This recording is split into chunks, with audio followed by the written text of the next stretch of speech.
తెలంగాణ రాష్ట్రంపై కేంద్ర ప్రభుత్వం సవతి ప్రేమ చూపిస్తోందని మాజీ ఎమ్మెల్యే వినయ్ భాస్కర్ ఆరోపించారు. విభజన చట్టం ప్రకారం కాజిపేటకు కోచ్ ఫ్యాక్టరీ ఇవ్వాలని గుర్తు చేశారు.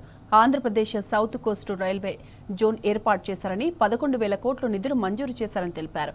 భవనాల నిర్మాణం జరుగుతుందని చెప్పారు. కాజిపేట కోచ్ను డివిజన్ చేయాలని వినయ్ భాస్కర్ డిమాండ్ చేశారు.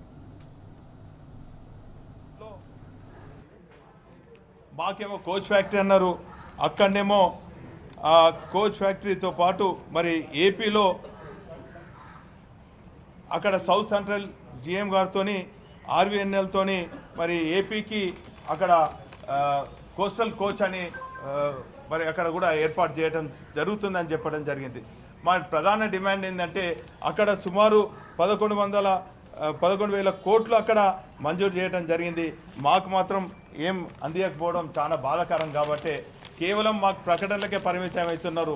ఆ ఏపీకేమో మరి అక్కడ 11,000 కోట్లతో పాటు అక్కడ సౌత్ కోస్ట్ రైల్వే జోన్ను ఏర్పాటుకు మరి భవనాలు కూడా నిర్మాణం చేయటం మరి మాకు ఎంతో బాధ కలిగిస్తుంది.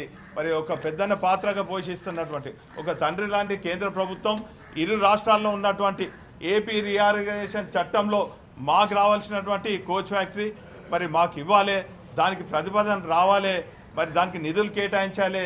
వచ్చినా కూడా ప్రతిపాదనలో ఎన్ని కోచులు సంవత్సరానికి వస్తున్నాయి, అక్కడ ఉద్యోగాలు ఏందనేది కూడా మాకు ప్రధానంగా ప్రకటన చేయాలి అని చెప్పి మరి నిన్న మా జంతర్ మంతర్ దగ్గర శాంతియుతంగా ధర్నా నిర్వహించడం జరిగింది.